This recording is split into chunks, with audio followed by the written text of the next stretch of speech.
Good morning class. कैसे हैं आप सभी लोग। आशा करती हूँ कि आप सभी लोग बहुत अच्छे होंगे और मेरी क्लास का लगातार मजा ले रहे होंगे। तो जैसे कि हम लोग जानते हैं कि हम लोगों ने अब तक 3 क्वेश्चन पेपर पूरी तरह से खत्म कर लिए हैं। अब हम चौथे क्वेश्चन पेपर की तरफ बढ़ चुके हैं और मैं उसमें भी आप लोगों को 10 क्वेश्चन करा चुकी हूँ जो एमसीक्यूज थे। आज कुछ एमसीक्यूज जो बच्चे हैं वो कंप्लीट कराते हैं और उसके बाद हम बढ़ जाएंगे क्वेश्चंस की तरफ। तो 1 नंबर के क्वेश्चंस क्या होते हैं, एमसीक्यू। सबसे पहले मैं आप लोग को समझा दूं कि हमारे क्वेश्चन पेपर में किस तरीके के, कुछ बच्चों को तो यही नहीं पता होता है कि पेपर में किस तरीके के कितने कितने नंबर के कौन से क्वेश्चंस बनने वाले हैं। तो देखिए मैं आप लोगों को बता देती हूँ 20 एमसीक्यूज आते हैं जो कि 1 नंबर के होते हैं। फिर आपके कुछ एक सेकेंड में बता देती हूँ कुछ क्वेश्चन जो होते हैं वो कितने नंबर के होते हैं। 2 4 6 7 क्वेश्चन जो होते हैं वो आपके 2 नंबर के होते हैं और 4 नंबर के होते हैं आपके 2 4 6 8 8 क्वेश्चन जो होते हैं वो आपके 4 नंबर के होते हैं और दो क्वेश्चन जो होते हैं वो आपके 8 नंबर के होते हैं। लेकिन हर में ये सेम नहीं है, सिर्फ ये सेम रहेगा सब में। बाकी इसमें कभी बढ़ जाते हैं घट जाते हैं, इसमें भी बढ़ जाते हैं घट जाते हैं और इसमें भी बढ़ जाते हैं या घट जाते हैं। ठीक है, तो अब आप लोगों को ये देखना है कि हमें इनमें से कितने क्वेश्चंस लेकर आने हैं, कि सॉरी कितने मार्क्स लेकर आने हैं। 20 तो रट्टा मार लीजिए मैथ्स का रट्टा तो मारते नहीं है, लेकिन मैं बता रही हूँ 20 क्वेश्चन छोड़ना मत। अगर आपके 20 राइट होते हैं तो 20 के 20 नंबर आपके, क्योंकि एमसीक्यूज में आपको नंबर कटता नहीं है, तो 20 का 20 आपका। इसमें क्या है, आपको सॉल्यूशन करना है। अगर आपका आंसर रॉन्ग आता है और सॉल्यूशन कर लेते हैं तो उसके भी मार्क्स कट जाएंगे। हालांकि मुझे ये कंफर्म नहीं हो कि स्टेप मार्क्स मिलते हैं या नहीं मिलते हैं।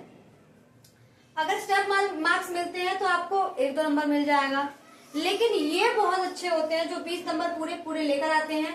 अगर आप 8 नंबर वाले क्वेश्चन को करेंगे तो आपको अगर आपका पूरा क्वेश्चन राइट है, आपके सारे के सारे आंसर राइट आ रहे हैं तो पूरे पूरे 8 मिलेंगे। इसमें पूरे 4, इसमें 2, आप इसमें से जितना भी करके आएंगे आपको नंबर पूरा का पूरा मिलेगा। तो इसलिए आप लोग कोशिश कीजिए कि एमसीक्यूज तो पूरे तैयार हो जाए, 8 नंबर के क्वेश्चन। वैसे सारा क्वेश्चन पेपर पूरा ही इंपोर्टेंट होता है। आप जितने ज्यादा क्वेश्चंस करके आओगे उतने अच्छे मार्क्स मिलेंगे। और हाँ, मुझसे अगर जुड़े रहे तो डेफिनेटली आप अपनी कॉपी पर लिख लीजिए कि जब आप क्वेश्चन पेपर में बैठेंगे तो कोई क्वेश्चन ऐसा होगा नहीं जो आपको नहीं आता होगा। सारे क्वेश्चंस आपको आते होंगे और सबसे पहले अपना पेपर सॉल्व करके फ्री होके बैठ जाओगे। इस बात की मैं आपको गारंटी देती हूँ।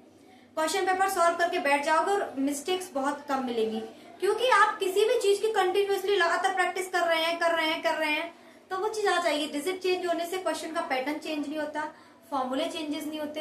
अगर फॉर्मूले तैयार है, पैटर्न पता है, तो सिर्फ क्वेश्चन कुछ भी आ जाए आपको सिर्फ पुट करना और आंसर निकालना है। तो मैथमेटिक्स बहुत इजी सब्जेक्ट होता है, बस आप लोगों को जरूरत है प्रैक्टिस करने की।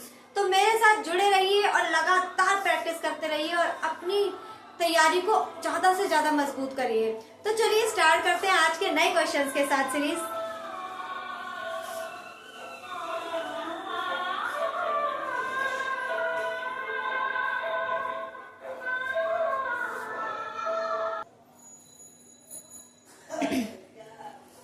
तो चलिए बच्चों, आप लोगों को एक क्वेश्चन दिख रहा होगा बोर्ड के ऊपर लिखा हुआ। सबसे पहले आपको क्या करना है, वीडियो को पॉज करना है और वीडियो को पॉज करने के बाद में इस क्वेश्चन को सॉल्व करने की कोशिश करनी है। तो देखिए क्वेश्चन दे रखा है, ये हमें कुछ डिजिट दे रखे और हमसे बोला है कि बहुलक बताइए। मैंने आप लोगों को एक बहुलक का क्वेश्चन कराया था जिसमें आपको वर्गंतराल और बारंबारता दे रखी थी। मैंने उसको सॉल्व करना बताया था, लेकिन सॉल्व करने से पहले मैंने आपको बताया था बहुलक का मतलब होता है वह नंबर जिसका रेपिटेशन बहुत ज्यादा बार हुआ हो, वही क्या कहलाता है, बहुलक। यानी कि जिसकी फ्रीक्वेंसी सबसे ज्यादा हो वो आपका बहुलक कहलाता है। तो देखिए इसमें ये तो और इजी है, उसमें तो फॉर्मूला लगाकर हमको निकालना था। फॉर्मूला क्या था बेटा, फॉर्मूला क्या था बहुलक का। अगर आपको वैसा क्वेश्चन मिलता तो कैसे निकालेंगे आप लोग, L plus F1 minus F0 upon में 2F1 माइनस के F2 minus F0 multiply by H। ये था आपका बहुलक का फॉर्मूला। लेकिन आप लोग परेशान मत होइए, इसको निकालने के लिए हमारे पास बारंबारता और वर्गंतराल दे रखा होगा, तब हम इस तरीके से इस क्वेश्चन को सॉल्व करेंगे। लेकिन हमें इसमें निकालना है, तो इसके लिए इतने बड़े फॉर्मूले की बिल्कुल भी आवश्यकता नहीं है। आप इस फॉर्मूले को नोट डाउन कर लें अपनी कॉपी पर। आइए, तो इस क्वेश्चन को सॉल्व करने के लिए हमको क्या करना होगा, तो इस क्वेश्चन को सॉल्व करने के लिए हमें पता होना चाहिए कि इसमें कौन सा डिजिट ऐसा है जो बहुत ज्यादा बार आया है। तो चलिए काउंट कर लेते। सबसे पहले मैंने 2 उठाया, 1 2 3 4, 2 की काउंटिंग 4 बार हो रही है। मैंने 6 लिया तो 6 ओनली 1 टाइम आ रहा है। मैंने ले लिया 4 ओनली 1 टाइम आ रहा है। फिर मैंने लिया 0 केवल 1 बार आ रहा है। फिर मैंने लिया 3 तो 1 2 3 कितनी बार आ रहा है 2। अब आप लोग इसमें से बहुत आसानी से पहचान सकते हैं कि कौन सी संख्या ऐसी है जो बहुत ज्यादा बार आई है, तो वो आपका 2 है। तो आपका जो बहुलक होगा वो क्या हो जाएगा 2। तो आंसर लिख दीजिएगा कि बहुलक बराबर 2 आंसर। क्या था इस क्वेश्चन में? कुछ भी नहीं था। चलिए आगे का दूसरा क्वेश्चन करवाते हैं।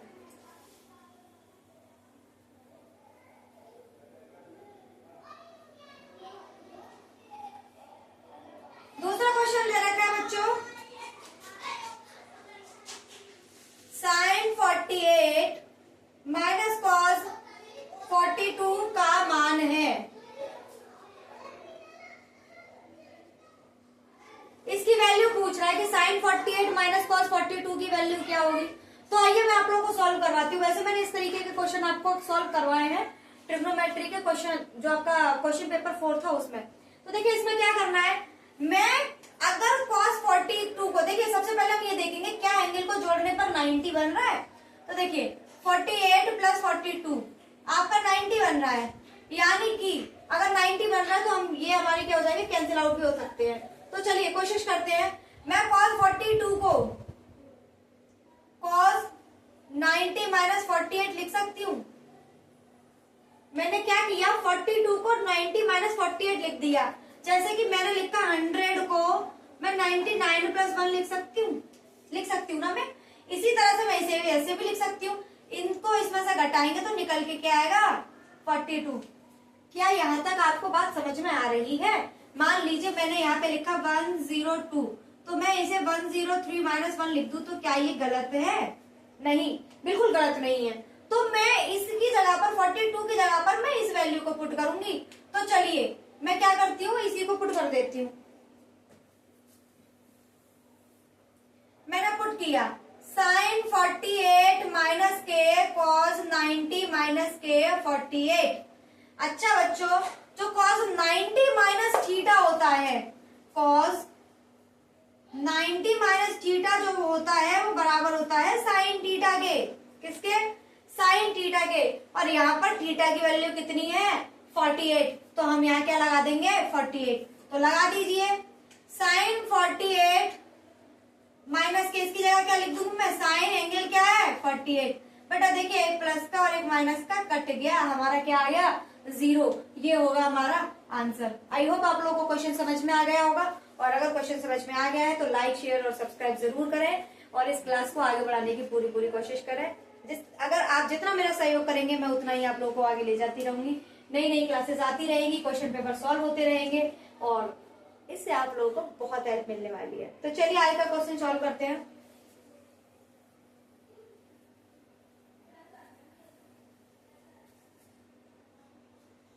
क्वेश्चन दे रखा है बच्चों a1x plus b1y plus c1 बराबर 0 तथा a2x plus b2y plus c2 बराबर 0। उसने बोला का कोई हल नहीं है।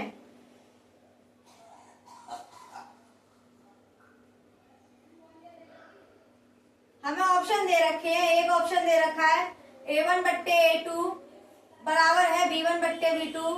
दूसरा है b2 बट्टे b1 बराबर है c1 बट्टे c2। सी दे रखा है a1 बट्टे a2 does not equal to है b1 बट्टे b2। और डी दे रखा है c1 बट्टे c2 बराबर होगा a1 बट्टे a2 के। देखिए बच्चों, सबसे पहले तो आप लोग पीछे वाली क्लास में जाइए, यानी कि कल की क्लास में जाइए। मैंने आप लोगों को इस चीज से रिलेटेड 3 फॉर्मूले लिखवाए थे और वो तीनों फॉर्मूले अगर आप लोगों को पता है तो मुझे नहीं लगता कि इस क्वेश्चन का आंसर देना 1% भी मुश्किल है। तो चलिए मैं एक बार फिर से उन फॉर्मूले को लिखवा देती हूँ। जब भी हमें 2 इक्वेशन दे रखी हो तब हमें अगर ये पूछा जाए कि इन दोनों रेखाओं का, यानी कि रेखा या इन रेखाओं का हल होगा, तो देखते हैं। सबसे पहले अगर आपके पास इक्वेशन में ऐसे आता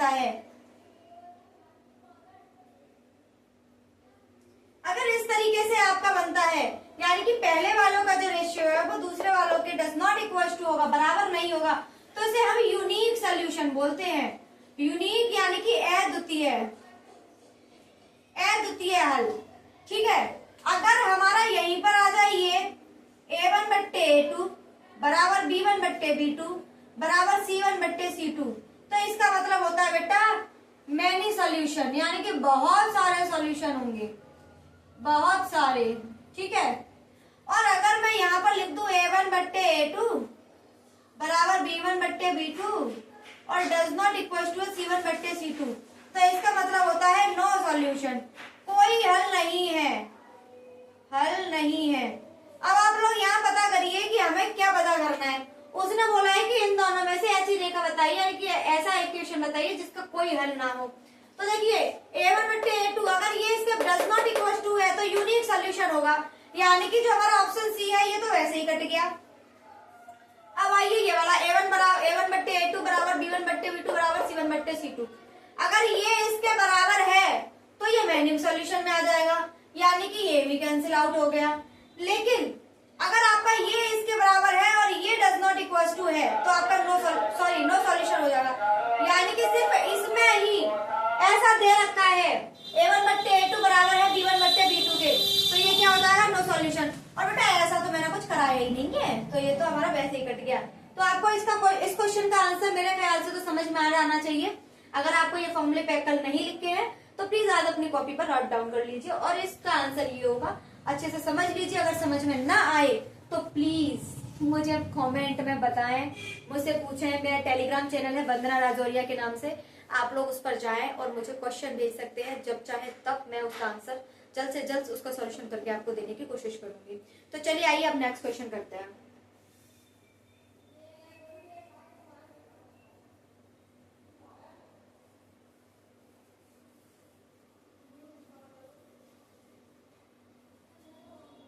चलिए नेक्स्ट क्वेश्चन है बेटा 616 और 32 का HCF बताइए। बेटा 616 और 32 का मैं HCF बताना है। HCF का मतलब होता है हाईएस्ट कॉमन फैक्टर, यानी कि इन दोनों में ऐसी कौन सी संख्या है जो सबसे बड़ी है, जिसका भाग इसमें भी जा सकता है और इसमें भी जा सकता है। तो देखते हैं 616 और 32, अगर आप इन दोनों का कुछ ना कर पाए तो आप इन दोनों के एलसीएम ले लिया करें। सबसे इजी होता है एलसीएम लेके पता कर लेना, तो चलिए कर लेते हैं। मैंने क्या किया 2 3 जा 6 और 2 8 जा 16, 2 1 जा 2 16। फर्दर सॉल्व करते हैं 2 1 जा 2 5, 2 4 जा 8, 2 8 जा। अब सॉल्व करते हैं 2 7 जा और 2 7 जा 2 4 जा। कहीं कोई मिस्टेक हुई है?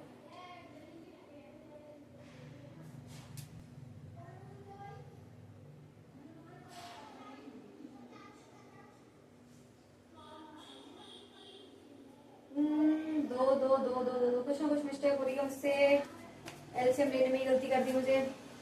616 ही है ना, एक बार फिर से सॉल्व करती हूँ बच्चों।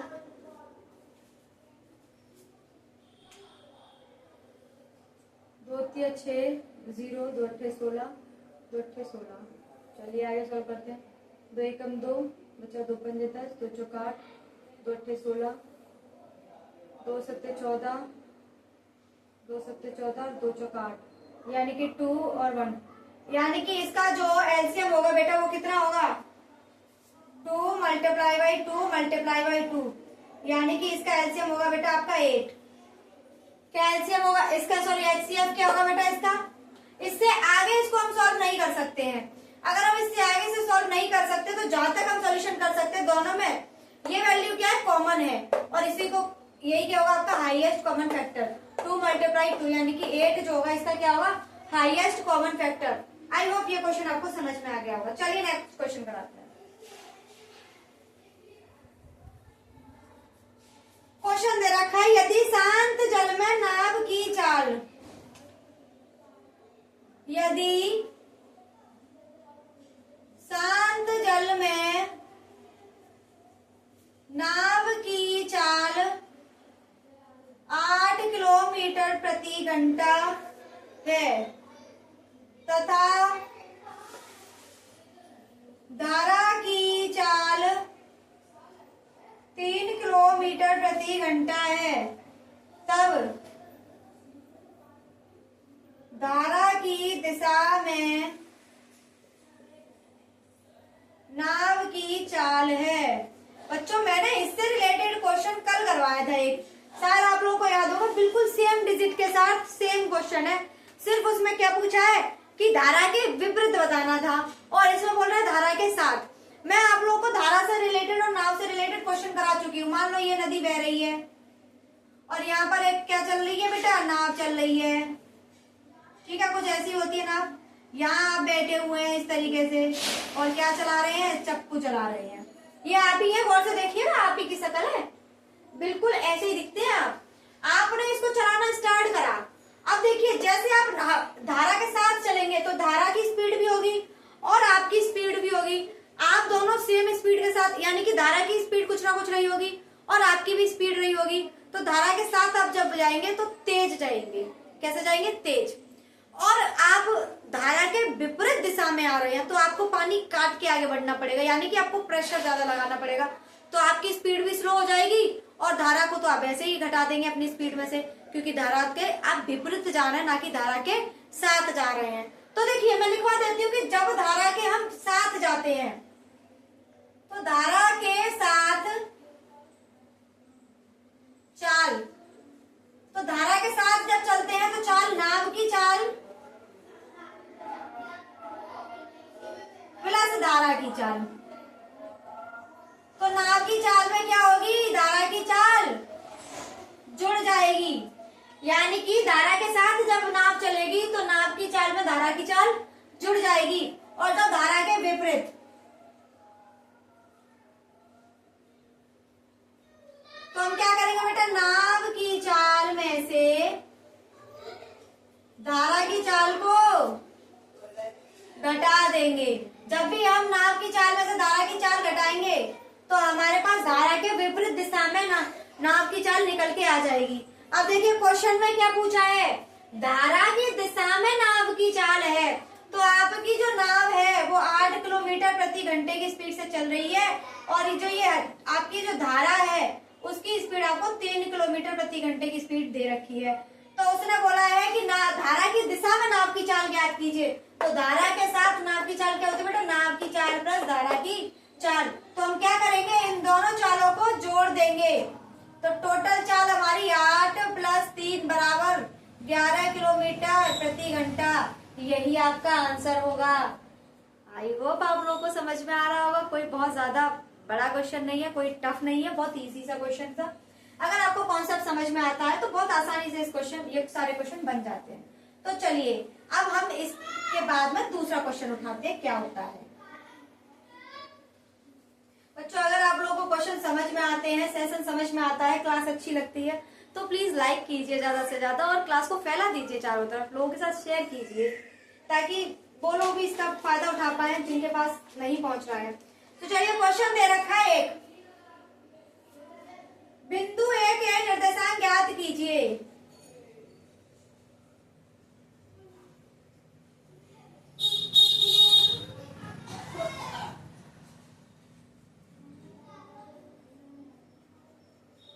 बिंदु ए के निर्देशांक ज्ञात कीजिए जहां ए बी एक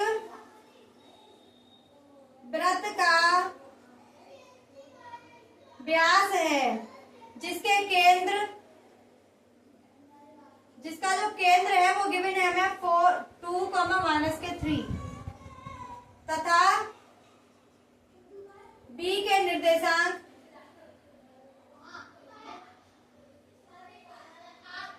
1, 4 है। चलिए बच्चों तो इसको सॉल्व करते हैं, कैसे करना होगा।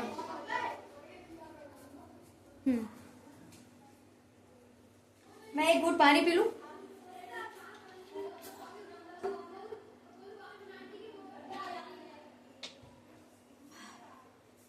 तो चलिए स्टार्ट करते हैं इस क्वेश्चन को कैसे सॉल्व करना है।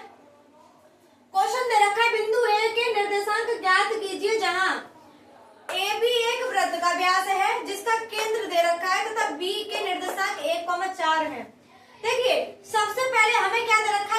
आती है, यानी कि एक सर्कल खींच लीजिए। बहुत अच्छा सा तो नहीं बना पर ठीक बना है। सबसे पहले क्या करेंगे, आप एक सर्कल बना लेंगे। मैंने एक सर्कल बना लिया। अब उसने बोला है कि जिस एक वृत्त का व्यास है, यानी कि ए बी जो है वृत्त का व्यास है। व्यास क्या होता है बेटा, व्यास होता है ये वाली लाइन, इसको क्या बोलते हैं, व्यास। सबसे बड़ी लाइन, सर्कल की सबसे बड़ी रेखा ये आपकी व्यास कहलाती है। ये आपका क्या है, सेंटर है, और ये दे रखे हैं ए और बी। ये बड़ा बुरा सा बना है। ए और बी क्या है, आपका व्यास है। उसने बोला जिसका केंद्र 2,-3 है। केंद्र बेटा ये होता है सेंटर, तो 2,-3 दे रखा है। और उसने बोला है कि बी के निर्देशांक 1,4 हैं। तो आप ए की वैल्यू ज्ञात कीजिए। हमें ए की वैल्यू ज्ञात करनी है। बेटा निर्देशांक ज्यामिति में मैं आप लोगों को एक चीज समझा चुकी हूँ कि निर्देशांक ज्यामिति को करते वक्त आप लोगों को मध्यमान यानी कि जो मध्य बिंदु निकालते हैं उसका फॉर्मूला पता होना चाहिए, वो मैं आप लोगों को बता चुकी हूँ। तो मध्य बिंदु कैसे निकालते हैं लिख लीजिए। वैसे तो कल भी एक वो था, एक आपका एमसीक्यू था, उसमें भी यही वाला पूछा गया था। वैसे मैं कल भी लिखवा चुकी हूँ, आज फिर से लिखवा दिया। जो आपका मध्य बिंदु है वो ये है, मध्य बिंदु है। अब आप ये देखिए कि हमें एक सर्कल दे रखा है, उसकी हमें व्यास दे रखा है, व्यास के बीच में सेंटर गिवन है, और एक व्यास का एक जो है बिंदु हमें गिवन है, लेकिन व्यास का दूसरा बिंदु हमें पता नहीं है, जो हमें निकालना है। अब यहाँ पर गौर से देखिए कि जो त्रिज्या होती है वो बराबर भाग में बराबर होती है। यहाँ से इधर खींचोगे तो ये भी बराबर, ये भी बराबर। आप इसको कहीं भी खींच लीजिए पूरे सर्कल में, यहाँ से त्रिज्या हर जगह पर सेम ही होगी। तो जब ये त्रिज्या इसके बराबर है तो ये इसका क्या हो गया, मध्य बिंदु, यानी कि बिल्कुल बीचों बीच का बिंदु है। इस वजह से इधर भी बराबर और इधर भी बराबर। जब ये इसका मध्य बिंदु है तो हम इसमें ही मध्य बिंदु का फॉर्मूला लगा सकते हैं, जिसमें हमें मध्य बिंदु तो गिवन है लेकिन निर्देशांक ए नहीं गिवन है। तो हम मध्य बिंदु के फॉर्मूले में इसको पुट करके ए के निर्देशांक निकाल लेंगे। तो देखिए कैसे निकालेंगे। सबसे पहले हमने क्या किया, 2 को उठाया, इस वाले को उठाएंगे। सबसे पहले मैंने x की वैल्यू, ये क्या है x और ये क्या है y, मैंने यहाँ पर मान लिया x2, x1 और y1। ये हो गया आपका x2 और y2। तो देखिए x1 की जगह सबसे पहले x किसके बराबर है, 2 के बराबर। x1 की वैल्यू हमें नहीं पता, मैंने लिख ली। x2 की वैल्यू हमें 1 दे रखी है और 1/2। क्या यहाँ तक आपको समझ में आ गया है? अगर यहाँ तक आपको कोई समस्या है, कोई दिक्कत है, कोई परेशानी है तो आप मुझे बता सकते हैं, और अगर आपको समझ में आ गया है तो चलिए इससे आगे बढ़ते हैं। तो देखिए मैंने क्या किया, यहाँ तक x1 की जगह पे x1 रख लिया, x2 की जगह 1 रख लिया और 2 की जगह पे 2। अब हम क्या करेंगे बेटा, इसमें क्रॉस मल्टीप्लाई कर लेंगे। तो 2 का मल्टीप्लाई 2 में 4 और ये हो जाएगा x1 + 1। अब मैंने आपको समझाया था कि बराबर एक ब्रिज की तरह होता है, यहाँ प्लस और यहाँ माइनस। जब प्लस इधर जाएगा तो माइनस का, और माइनस इधर आएगा तो प्लस का। अब यहाँ पर ऑलरेडी प्लस का दे रखा है तो बराबर के उस तरफ ले जाएंगे तो बेटा किसका हो जाएगा, माइनस का। तो हमारे आ गए 3, यानी कि हमारे पास x1 का जो मान है वो 3 आ गया। अब हमें क्या निकालना है, y1। तो y1 निकालने के लिए सेम प्रोसेस अपनाएंगे बेटा। y1 हमें गिवन है -3 बराबर, हमें y गिवन है, y1 हमें नहीं पता, वो तो हमें निकालना है। y2 की वैल्यू 4 दे रखी है अपॉन 2। मैंने इसके नीचे भी क्या मान लिया, 1। आप किसी भी चीज में 1 से मल्टीप्लाई कर सकते हैं, 1 से डिवाइड कर सकते हैं। 1 घटाना जोड़ना तो चेंज हो जाएगा डिजिट, लेकिन मल्टीप्लाई और डिवाइड 1 से कीजिए, क्वेश्चन पर कोई भी प्रभाव नहीं पड़ता है। तो मैंने इसके नीचे 1 से डिवाइड लगा दिया, मैंने दोनों तरफ क्रॉस मल्टीप्लाई किया। तो जब मैं 2 का मल्टीप्लाई 3 में करूंगी तो -6 और 1 का मल्टीप्लाई इसमें करूंगी तो आपका बन जाएगा ये। अब क्या करेंगे, फिर से वही है, ये प्लस का है, इधर आकर किसका हो जाएगा बच्चों, माइनस का हो जाएगा। तो कर दीजिए -6 और -4, -4 और -6 10 होता है। देखिए मैं आपको उस दिन भी बताया था कि माइनस माइनस ऑलवेज प्लस, लेकिन सिंबल जो आएगा वो माइनस का ही आएगा। जैसे कि -6 और -4, मैंने माइनस के 10 लिखे हैं, 6 और 4 जुड़कर 10 हो गए, लेकिन इनके आगे जो माइनस है ये माइनस हमेशा माइनस ही रहेगा। ठीक है, अगर हम माइनस और प्लस का मल्टीप्लाई करते हैं तो माइनस ही होगा, और साइन उसका आएगा जिसकी संख्या बड़ी होगी। अगर हम प्लस माइनस करते हैं तब भी माइनस होगा, और साइन वो आएगा जिसकी संख्या बड़ी होगी, और जोड़ने पर तो दोनों प्लस ही आते हैं। यहाँ तक आई होप आप लोगों को समझ में आ गया होगा। चलिए, तो आपका y का निर्देशांक कितना निकल आया बेटा? -10, और यही हमारा आंसर है। क्या आप लोग को समझ में आ गया? तो a के डिजिट हमारे कितने निकल आए? 3, -10। ये हमारा आंसर है। ये आपका 2 नंबर का क्वेश्चन है। चलिए इसको राइट डाउन कीजिए, जब तक मैं इसे साफ करती हूँ।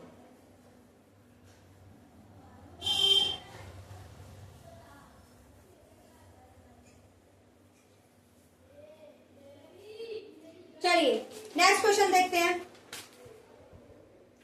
गुणनखंड विधि से समीकरण का मूल ज्ञात कीजिए।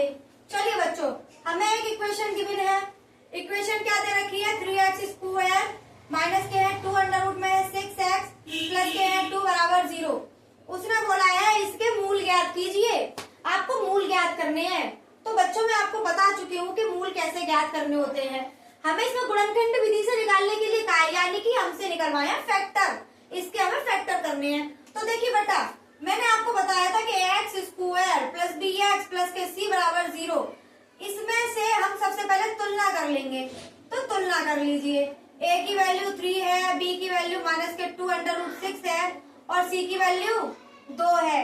मैंने आपसे कहा था कि जो a की वैल्यू होती है इसका मल्टीप्लाई c की वैल्यू के साथ कर देते हैं। a की वैल्यू हमें 3 दे रखी है और c की वैल्यू हमें 2 दे रखी है।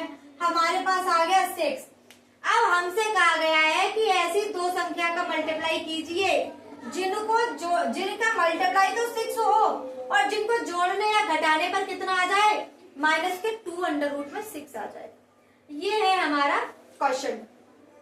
तो देखिए, अगर मैं अंडर रूट 6 का मल्टीप्लाई अंडर रूट 6 में करूं तो हमारा कितना आ जाएगा?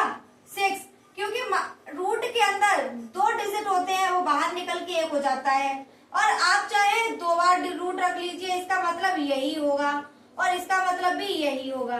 तो मैंने क्या किया? 2 बार रूट का मल्टीप्लाई कर लिया, रूट 6 का रूट 6 में। अब आप ये बताइए कि मैं रूट 6 को रूट 6 में जोड़ दूंगी तो मेरे कितने हो जाएंगे? 2√6। तो क्या मैं जो ये b की वैल्यू दे रखी है वहां पर ये लिख सकती हूँ? अगर आपको कोई समस्या ना हो तो मैं लिख दूं। तो चलिए, आई होप आप लोगों को कोई समस्या नहीं है। तो मैं यहाँ पर क्या लिखूंगी? इसकी जगह पर मैं ये लिखूंगी। तो लिख देते हैं,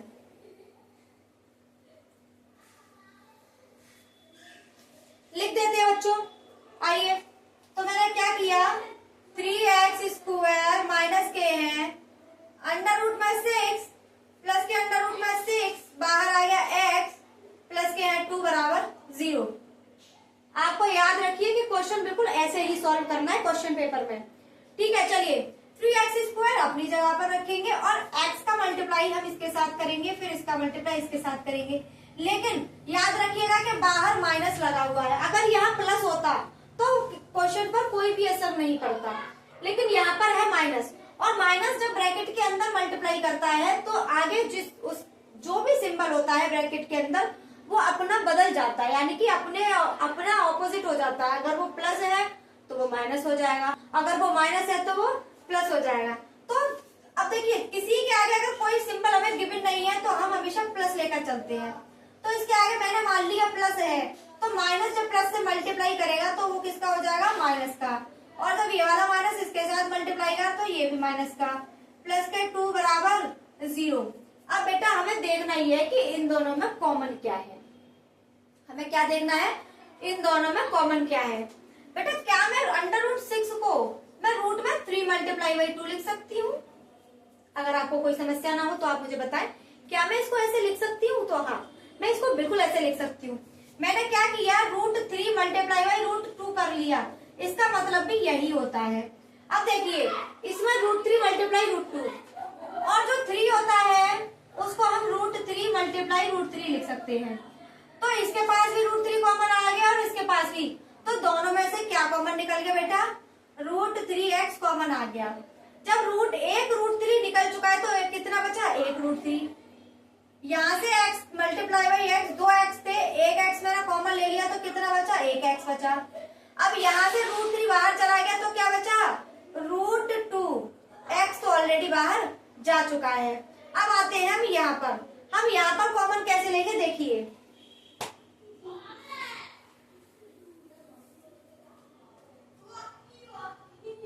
चलिए इसमें देखिए मैंने इसमें कॉमन लिया। अब यहाँ पे देखिए, यहाँ पे क्या है, √6 जो है बेटा, इसको मैं फिर से √3 मल्टीप्लाई बाई √2 में लिख सकती हूँ, और 2 को भी मैं किस में लिख सकती हूँ, √2 मल्टीप्लाई बाई √2। दोनों में देखिए क्या कॉमन है, √2, दोनों में क्या कॉमन है, √2, तो मैं दोनों में से √2 कॉमन लूंगी। √2 के साथ साथ आगे माइनस लगा है, तो मुझे माइनस, जबरदस्ती माइनस भी क्या लेना पड़ेगा, कॉमन लेना पड़ेगा। अब जैसे ही मैंने माइनस कॉमन लिया तो अंदर का साइन भी चेंज, यानी कि इसके आगे माइनस है तो यहाँ क्या हो जाएगा बेटा, प्लस हो जाएगा। अब देखिए इसमें से मैंने √2 निकाल दिया तो बचा क्या, √3, और क्या बचा बेटा आपके पास, x बचा। अब यहाँ पर आ जाएगा माइनस, क्योंकि माइनस अंदर वाले सिंबल को क्या कर देगा, चेंज कर देगा, तो यहाँ भी क्या आ गया, माइनस। अब देखिए इसमें से एक √2 निकल चुका है, तो कितना बचा, एक √2 बचा, बराबर 0। मैं आप लोगों को एक ही बार 50 बार बोल चुकी हूँ कि जब भी आप फैक्टर सॉल्व करें, गुणनखंड विधि से जब भी आप समीकरण को सॉल्व करें, मूल निकालें, तो ये जो आपके दो आपके जो आएंगे ब्रैकेट आएंगे, वो दोनों सेम होने चाहिए। देखिए क्या मेरा सेम नहीं है, जी हाँ मेरा तो बिल्कुल सेम है। तो जब ये दोनों सेम है तो इसमें है और इसमें, इन दोनों में ही एक चीज है, तो ये क्या होगी, इनमें कॉमन, मैंने बाहर निकाल ली। जैसे ही मैंने बाहर निकाली तो यहाँ बचा मेरा √3x और यहाँ पर बचा √2 बराबर के हैं 0। अब मैं क्या करूंगी, सबसे पहले इस वाली वैल्यू को 0 के बराबर रखूंगी, फिर इस वाली वैल्यू को 0 के बराबर रखूंगी। तो रख दीजिए, √3x माइनस के √2 बराबर होगा 0 के। √3x को यही रखेंगे और √2 बराबर जाएगा तो किसका हो जाएगा, प्लस का हो जाएगा। x को यही रखेंगे और √2 डिवाइडेड बाई √3, तो मेरा एक मूल तो ये आ गया। अब मुझे दूसरा मूल निकालना है, मैं इसको भी किसके बराबर रख दूंगी बेटा, 0 के। √2 उधर जाएगा तो किसका हो जाएगा, प्लस का, और इसमें भी किसका डिवाइड मार दूंगी मैं, √3 का। बेटा हमारे दो मूल होंगे और दोनों मूल को क्या होंगे, ये होंगे, दोनों मूल सेम ही आए हैं हमारे। आई होप ये क्वेश्चन आप लोगों को समझ में आ गया होगा। अगर समझ में आ गया है तो इसे अपनी कॉपी पर राइट डाउन कर लीजिए। और चलिए मैं आपको नेक्स्ट क्वेश्चन कराती हूँ।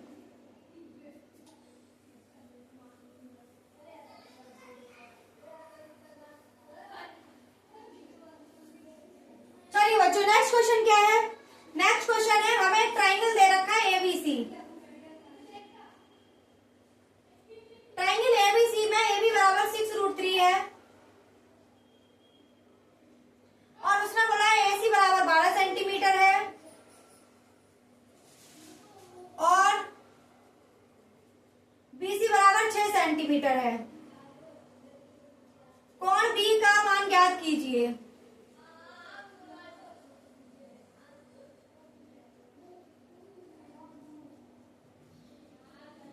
चलिए आप सबसे पहले कर लीजिए वीडियो को पॉज और इस क्वेश्चन को करने की कोशिश कीजिए, जब तक मैं पानी पी लेती हूँ।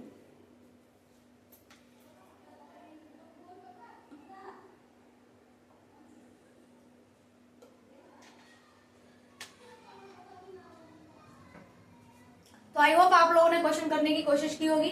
अब मैं इस क्वेश्चन को आपको सॉल्व करवा देती हूँ कि ये क्वेश्चन किस तरीके से किया जाएगा। तो इस क्वेश्चन को करने के लिए सबसे पहले हम क्या बना लेंगे, एक ट्राइंगल बना लेंगे। बेटा मैंने एक ट्राइंगल बना लिया, ABC, मैंने क्या बना लिया, एक ट्राइंगल बना लिया। अब जो दे रखा है उसको हम इसमें लिख लेते हैं। AB की वैल्यू 6√3 दे रखी है, तो AB की वैल्यू 6√3, AC की वैल्यू बेटा 12 सेंटीमीटर और हमें BC की वैल्यू 6 सेंटीमीटर, ये हमको दे रखी है। उसने बोला है एंगल B ज्ञात कीजिए, हमें एंगल B पता करना है। क्या पता करना है, एंगल B। अब हमें एंगल B पता करने के लिए हमें ये पता होना चाहिए कि जो ये ट्राइंगल है ये कौन सा ट्राइंगल है। अगर हमें ये पता चल जाता है कि ये ट्राइंगल कौन सा है तो हमें एंगल B निकालना बहुत आसान हो जाएगा। आसानी से हम पता कर लेंगे कि इसकी वैल्यू कितनी आएगी। तो बच्चों आप लोग एक चीज याद होगी, आप लोगों को एक समकोण त्रिभुज देखा होगा आपने, ऐसा होता है एक समकोण त्रिभुज जो कि यहाँ पर 90 डिग्री का एंगल बनाता है। अगर यहाँ पर 2 है और यहाँ पर 3 है तो यहाँ पर अगर 4 है, यहाँ 3 है, तो ये वाली भुजा 5 हो जाती है। ठीक है, अब देखिए एक और बताती हूँ। अगर यहाँ पर 4 है और यहाँ पर 3 है तो ये वाली भुजा क्या हो जाती है 5, ये मैं बता चुकी हूँ। अगर यहाँ पर 12 है और अगर यहाँ पर 7 है तो यहाँ पर हो जाती है 13। क्या हो जाती है 13। ठीक है, इसी तरीके से 12 5 13 होती है, सॉरी 12 5 13 इस तरीके से होती है। तो इसका मतलब क्या हुआ बेटा, आपने एक चीज नोटिस कर ली होगी कि यहाँ पर 4, यहाँ पर 3 तो यहाँ पर 5, और यहाँ पर मान लीजिए कोई और नंबर आया, यहाँ पर कोई और नंबर आया तो यहाँ पर उससे भी बड़ा नंबर आया। यानी कि समकोण त्रिभुज का एक फंडा होता है कि उसकी दो भुजाएं जो होती हैं उन दोनों का योग तीसरी वाली भुजा जो होती है इन दोनों से बड़ी होती है। सिंपल ये समझ लीजिए, ये दोनों जब जोड़ी जाएगी तब इससे बड़ी आएगी, इन दोनों भुजा का योग इससे ज्यादा होगा। लेकिन ये अकेले इन दोनों भुजा से क्या होती है, अलग अलग कंपैरिजन किया जाए तो ये इससे भी बड़ी होती है और ये इससे भी बड़ी होती है। तो सबसे पहले इन तीनों में देखिए कि सबसे बड़ी भुजा कौन सी है जो इससे भी बड़ी है और इससे भी। तो मैंने देखा 12 सेंटीमीटर एक ऐसी भुजा दे रखी है जो इससे भी बड़ी है और जो इससे भी बड़ी है, जैसे ये इससे भी बड़ी है और ये इससे भी बड़ी है। अब दूसरी चीज देखिए कि 4 और 3 को जोड़ने पर इसकी वैल्यू इससे बड़ी आती है। तो 6√3 को जब हम 6 में जोड़ेंगे तो इसकी वैल्यू इससे क्या आएगी, बड़ी आएगी। क्या आएगी, बड़ी आएगी। तो इसका मतलब है कि सेम ये वाला पैटर्न ये वाला ट्रायंगल क्या कर रहा है, फॉलो कर रहा है। जो ये वाला पैटर्न है वही पैटर्न इसका भी है। अब एक बार हम चेक कर लेते हैं क्या ये वाला पैटर्न ये सच में फॉलो कर रहा है। तो चलिए, मैंने क्या किया, मैंने इसको बड़ी भुजा क्या होती है बेटा, कर्ण होती है, तो मैंने इसे बड़ी भुजा मान लिया और ये मेरा आधार है, सॉरी ये मेरा लंब है और ये मेरा आधार है। तो सबसे पहले मैं इन दोनों के अंदर क्या पुट करती हूँ, इन दोनों के अंदर मैं पुट करती हूँ बेटा पाइथागोरस प्रमेय। तो आप लोग पाइथागोरस प्रमेय से बहुत अच्छे से वाकिफ हो चुके होंगे। अब तक मैंने 50 बार करा दी है, हालांकि मेरा खरा ही नहीं है, लेकिन मेरे मुंह से निकल जाता है कि मैंने ये 50 बार करा दी है। तो चलिए, पाइथागोरस प्रमेय क्या होती है बेटा, हमारा लंब का वर्ग प्लस आधार का वर्ग बराबर होता है कर्ण का वर्ग। तो लंब कितना दे रखा बेटा हमें 6√3, इसका स्क्वायर कर लीजिए प्लस इसका स्क्वायर कर लीजिए, 6 स्क्वायर बराबर होगा कर्ण का वर्ग। अब देखिए इसको सॉल्व कैसे करना है। इसमें क्या है, ये जो स्क्वायर है वो 6 पर ही नहीं लगेगा, वो 6 के साथ साथ √3 पर भी लगेगा। तो 6 के ऊपर जब हम स्क्वायर लगाएंगे तो 6 का स्क्वायर बेटा 36 के बराबर होता है। तो 6 की वैल्यू तो 36 आ गई। इनके बीच में हम लगा देंगे मल्टीप्लाई। अब मल्टीप्लाई का मतलब, अब ये जो √3 है, √3 के ऊपर अगर स्क्वायर लगाओ तो मैं आपको बता चुकी हूँ स्क्वायर से हमेशा स्क्वायर रूट कैंसिल हो जाता है, बचेगा क्या 3 प्लस 6 का स्क्वायर 36 आ जाएगा। ये हम निकाल रहे हैं, मान लो x² है, 3 का मल्टीप्लाई कीजिए 108 आ गया और ये आ गया 36। चलिए बेटा इसको इसमें जोड़ लेते हैं, 14 4 1 बराबर x²। और जब इसके ऊपर से स्क्वायर हटता है तो इधर क्या चल जाता है बेटा, स्क्वायर रूट। और जब इसको सॉल्व करेंगे इसमें से बाहर निकलेगा तो ये 12 मल्टीप्लाई बाई 12 के बराबर होता है। जो 44 होता है वो 12 मल्टीप्लाई बाई 12 के बराबर होता है और बाहर निकलेगा 12, क्योंकि इन दोनों का क्या बन गया, युग्म बन गया, इन दोनों का जोड़ा बन गया। जब भी किसी का युग्म बन जाता है तो वो एक बार बाहर निकल आता है। तो हमें ये पता चल गया कि यहाँ से जो कर्ण निकल के आ रहा है वो बाहर आ रहा है। और बेटा इस ट्रायंगल का भी ये क्या है, कर्ण है, और कर्ण कितना दे रखा है 12, यानी कि ये वाली भुजा इन दोनों भुजा के वर्ग के क्या है, बराबर है। क्लियर है। तो इसका मतलब क्या है, ये क्या हो गया बेटा, इसका स्क्वायर रूट हो गया। अब जब ये इसका स्क्वायर रूट हो गया तो आपको मैं बता चुकी कि कर्ण के सामने वाली भुजाई क्या होती है, समकोण होती है। यहाँ देखिए मैंने आपको बताया था 3 और 4 और मैंने यहाँ बोला 5। देखिए मैंने आपसे बोला कि इन दोनों का योग जो होगा वो इससे ज्यादा होगा, और ये दोनों भुजा अगर अकेले अकेले इससे ली जाए तो ये इन दोनों से बड़ी होगी। और इसके साथ साथ ये भी सुन लीजिए कि इसका स्क्वायर और इसका स्क्वायर करके जोड़ दिया जाए तो वो इसके बराबर होगी, यानी कि 3 का स्क्वायर 9 और 4 का स्क्वायर 16, ये दोनों जुड़ेंगे तो 25, और 25 कितने का स्क्वायर होता है, 5 का। यानी कि इसका वर्ग और इसका वर्ग दोनों का स्क्वायर रूट मिलकर के क्या बनेगा, 5 के बराबर होगा। और सेम यही हो रहा है कि इसका स्क्वायर दोनों को जोड़ा और उनका स्क्वायर रूट किया तो वो 12 निकल के आया। अब देखिए इसके सामने वाली भुजा, जो कर्ण होता है उसके सामने वाली भुजा को हम क्या कहते हैं, 90 डिग्री का यानी कि समकोण त्रिभुज कहते हैं। तो इसका कर्ण कौन होगा बेटा, 12, और 12 के सामने कौन सा एंगल है, बी, तो ये भी कितना हो जाएगा 90, यानी कि जो एंगल बी होगा वो कितना होगा 90 डिग्री होगा। आई होप इस क्वेश्चन में आप लोगों को सब चीज समझ में आई होगी। मैंने बहुत आराम से इस क्वेश्चन की एक एक चीज को खोलकर आपको समझाया है, आप लोग समझ में आना चाहिए। अगर इससे रिलेटेड आगे कोई भी क्वेश्चन बनता है तो मैं नहीं करवाऊंगी, आगे से आप लोग वीडियो को पॉज करके खुद से करने की कोशिश करेंगे। तो चलिए नेक्स्ट क्वेश्चन करते हैं हम लोग। क्या दे रखा है नेक्स्ट क्वेश्चन,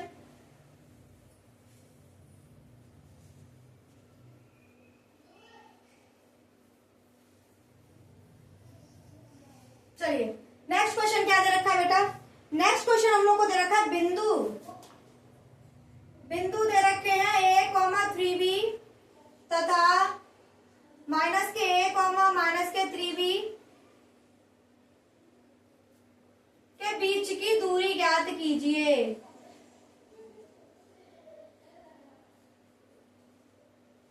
बेटा एक बात बताइए, मैंने आप लोगों को निर्देशांक ज्यामिति में डिस्टेंस का फॉर्मूला कई बार लिखवाया है और हर बार मैं डिस्टेंस का फॉर्मूला लिखवाती हूँ और डिस्टेंस वाले फॉर्मूले से क्वेश्चन भी सॉल्व करवाती हूँ। तो आप लोगों को ये फॉर्मूला तो रट जाना चाहिए अब तक, और अगर रट चुका है तो वीडियो को कर लीजिए पॉज और निकाल लीजिए इसका आंसर। तो चलिए मैं निकालवाती हूँ कैसे होगा सॉल्व। तो सबसे पहले डिस्टेंस का फॉर्मूला क्या होता है बेटा, अंडर रूट में x2 माइनस x1 का whole square plus y2 minus y1 का होल स्क्वायर।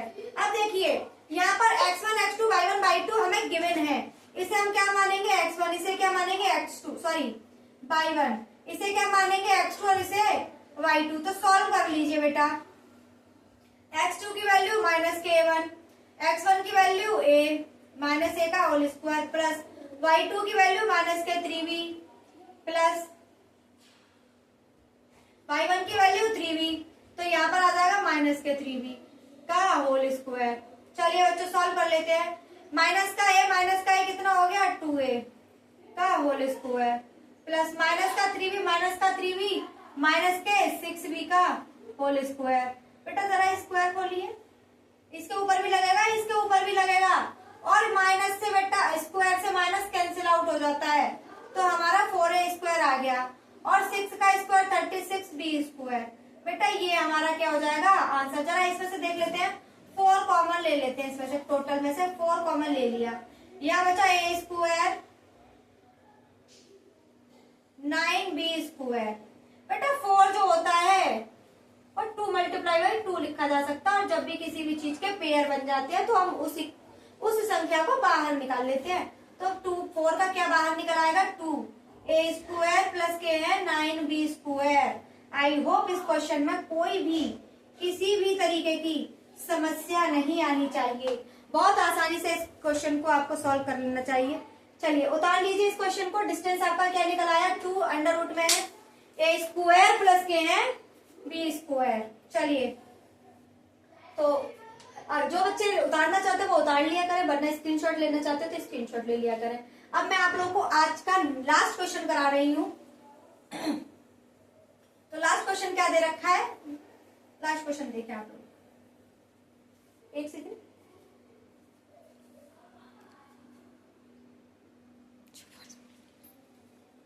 तो लास्ट क्वेश्चन है बेटा ये आपका, लास्ट क्वेश्चन दे रखा है बेटा हमें, एक घड़ी की मिनट की सुई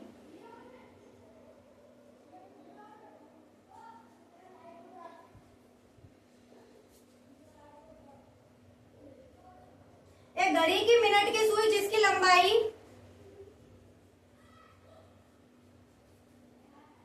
14 सेंटीमीटर है, इस सुई द्वारा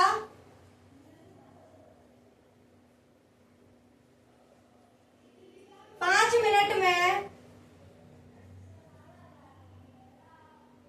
रचित क्षेत्रफल ज्ञात कीजिए।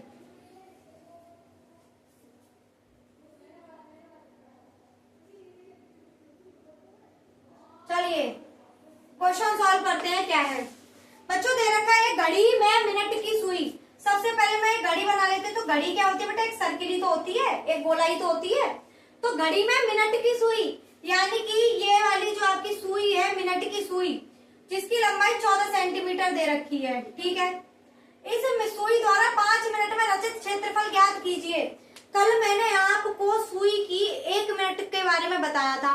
तो देखिए 60 मिनट में एक सुई 360 डिग्री का 360 डिग्री पूरा करती है, ठीक है। तो हमें 1 मिनट में निकालना है 360 ओवर 60 06, यानी कि 1 मिनट में वो 6 डिग्री चलती है। कौन? सुई। 1 मिनट में जब 6 डिग्री चल रही है तो 5 मिनट में कितनी चलेगी बेटा? 5 मल्टीप्लाई बाई 6 कितना आ गया? 30 डिग्री, यानी कि वो 5 मिनट में 30 डिग्री चल रही है। मान लीजिए यहाँ चल रही है तो ये 30 डिग्री चल रही है। तो ये जो 30 डिग्री है बेटा, ये थीटा की वैल्यू निकल आई है हमारी। अब हमसे पूछा है रचित क्षेत्रफल ज्ञात कीजिए। मैं आप लोगों को, ये क्या हमारा त्रिज्यखंड मान लीजिए, हम त्रिज्यखंड की बात कर रहे हैं। थीटा बराबर मैंने 30 निकाला है। तो मैंने आप लोगों को त्रिज्यखंड का इसका एरिया पूछा है बच्चों। इसका क्या पूछा है? एरिया। मैंने आप लोगों को क्या समझा रखा है? त्रिज्यखंड का क्षेत्रफल का फॉर्मूला। तो त्रिज्यखंड का क्षेत्रफल, तो त्रिज्यखंड का क्षेत्रफल मैंने बताया था आपको थीटा बट्टे 360 पाई आर स्क्वायर। थीटा की वैल्यू बेटा हमें 30 गिवन है, सॉरी हमने निकाली है। पाई की वैल्यू 22/7 में अभी रख देती हूँ, और आर की वैल्यू हमें 14 दे रखी है। तो मैंने 14 मल्टीप्लाई बाई 14, क्यों? क्योंकि 14 का स्क्वायर हो जाएगा। तो चलिए 7 से 14 कटा 2 बार, 0 से 0, और 3 दूनी 6 से कटा 6 बार, और 2 से गया 6 बार, और 2 से गया 11 बार। मल्टीप्लाई कीजिए 44 और 15 बट्टे 3। हमारा क्षेत्रफल कितना निकल के आ गया बेटा? 154 बट्टे 3। चलिए बच्चों इसे राइट डाउन कर लीजिए अपनी कॉपी पर, और ये क्वेश्चन इसी तरह से सॉल्व होगा। आज मैंने आप लोगों को 2 नंबर और 1 नंबर के जितने भी क्वेश्चंस आने वाले थे इस क्वेश्चन पेपर में, मैंने आपको सारे के सारे सॉल्व करवा दिए हैं। आई होप आप लोगों को मेरी क्लास अच्छी लगी होगी, और अगर अच्छी लगी है तो प्लीज सब्सक्राइब करें, शेयर करें, और कमेंट बॉक्स में कमेंट भी करें, और लाइक करना ना भूलें। हर बच्चा लाइक करे, सारे बच्चे मुझे सजेशन दें। जिसको भी कोई प्रॉब्लम हो रही है वो मुझे बता सकता है कि ये प्रॉब्लम हो रही है। अगर मैं स्पीड तेज है तो बताएं मुझे, तो मैं स्लो करने की कोशिश करूंगी। वीडियो की लेंथ ज्यादा है तो मुझे बताएं, मैं शॉर्ट करने की कोशिश करूंगी। और अगर आपको मुझसे कुछ और पूछना है, कोई और सब्जेक्ट पढ़ना है, तो आप लोग मुझे बता सकते हैं कि आप लोग और कौन सा सब्जेक्ट पढ़ना चाहते हैं। तो चलिए आज यहीं पर विराम लेते हैं, हम अपनी क्लास को खत्म करते हैं। आपका बहुत बहुत धन्यवाद, शुक्रिया।